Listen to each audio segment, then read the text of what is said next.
I used to maybe more in the past. I'm now a bit more careful. As I say, I want to do this in the long term, and if I recommend stuff that isn't of a good quality, I mean, I've done it in the past. I have done it in the past, actually. I recommended a couple of writing companies, which in fact weren't paying me a particularly good commission. So I don't know why I did that, but they weren't very good. And I felt quite bad about it, really, because, you know, my community, my audience are very important to me. And I wouldn't want them to spend their hard earned money on products and services that aren't very good. So now I am a bit more careful about what I do. And I always want to test stuff out quite thoroughly before I go about endorsing it and whatnot. And yeah, so that's why I'm being honest about SiteGround.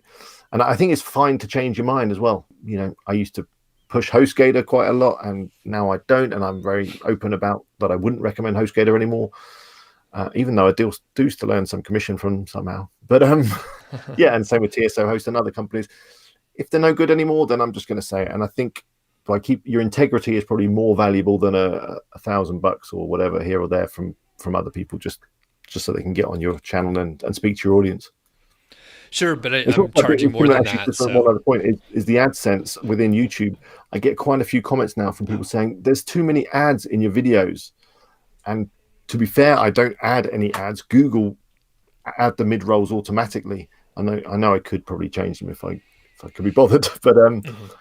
I'm probably going to change it a bit more often because I don't want to annoy my audience too much by showing them ads every 2 minutes within a video.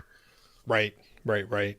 Well, I think, one thing that I am going to integrate, and thanks for mentioning that out. I mean, I think, we learn as we're going through this because like it's the first time that we're having these opportunities.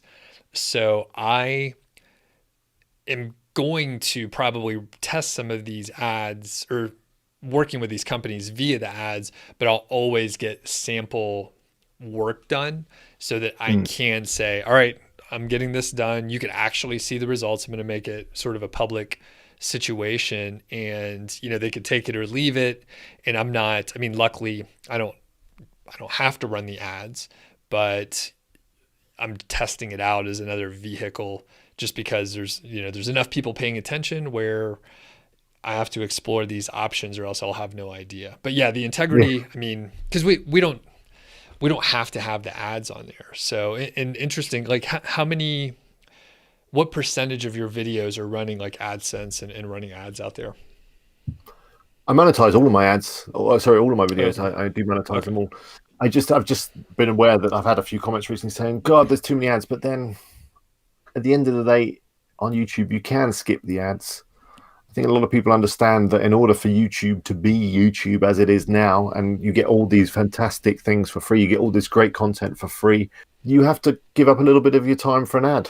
Or you can always get YouTube Premium, of course, and then you wouldn't have any ads at all. Yep, that's what I But have. in It's order, it's super cheap, by the way, yeah, everyone.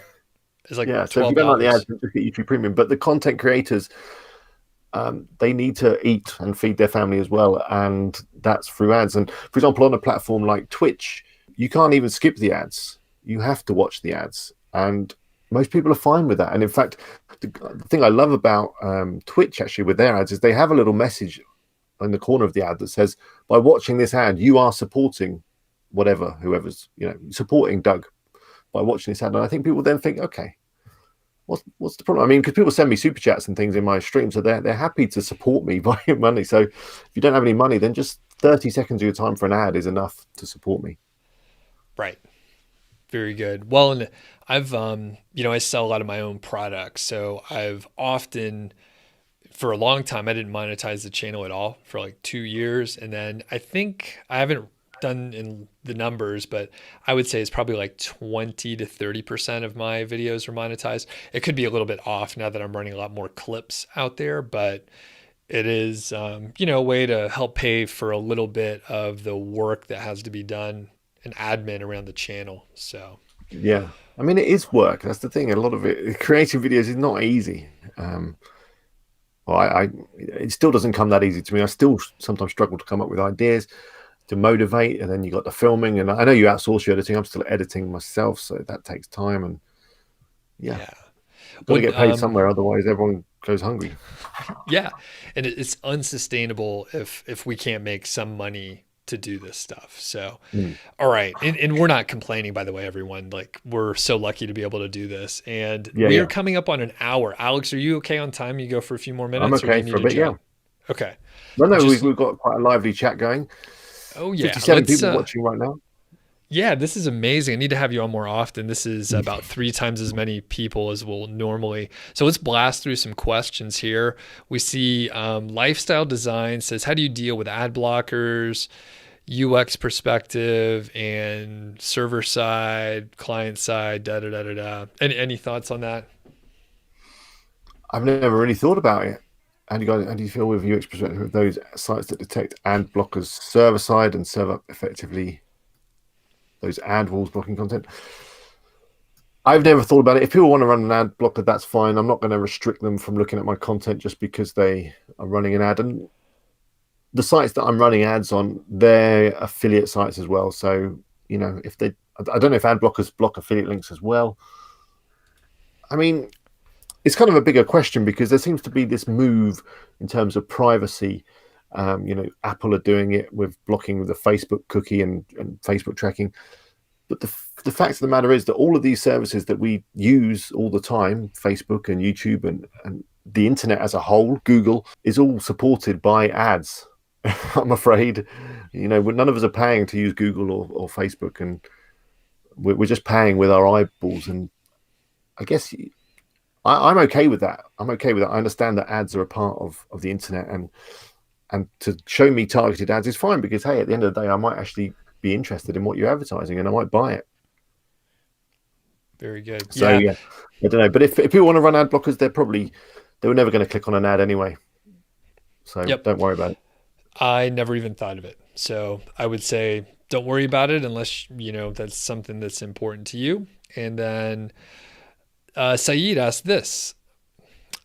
I'm trying to find a place to put these questions here. So do you mind sharing the success and failure ratio of your niche sites? For me, I don't have a specific ratio that I know of, but basically if I've worked on something and actually tried, it's probably up near 90%. There's a lot of stuff that I started and then realized, hey, I don't have enough time or bandwidth to work on it, and then I'll just abandon it. So what about you, Alex?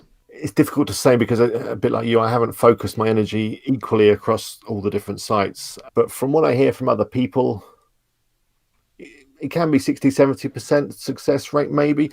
And interestingly, going back to niche website builders, I know that they like to maybe, like on their project that they're doing, they're going to launch like 10 sites simultaneously and then kind of just dump the ones that aren't doing the hockey stick growth that they like to see. And I know Carl, who obviously is in the chat, who's also got a YouTube channel, he has had to dump sites in the past, sites that he's poured lots of blood, sweat and tears into, just because you get to a point and it's just not moving as quickly as it probably should do. So failure is going to be part of this process, and it's just part of it, isn't it? And because it's impossible to pick the perfect niche from day one. A lot of internet marketing is trial and error. You try stuff and stuff works and stuff doesn't work, and that's just part of the process. And hopefully as you kind of go through your career, you'll learn more about what works and what doesn't work. But yeah, there's going to be a failure. But yeah, I don't think I could actually put a figure on it because I think it depends on lots of factors. Like many things, you really only need one project to work, and then it'll probably exceed your expectations. So Yeah. you only need one big win. That's really it. Yeah, so it's kind of like a bit like spread betting or whatever, isn't it? You put your money on a little bit of money on everything, and then hopefully something comes in. Oh, I think you've Right. got a super sticker. Amazing. Oh, wow. Nice. I don't get many £2. super chats here. So this is fantastic. WPE Legal. Shout You need out. a sound effect or something now. I always have the horn for when I get a super chat. Oh, I think I have a You've pew, got a little pew, sound pew, effect. pew, pew. It's No, it pretty needs to be good. better than that.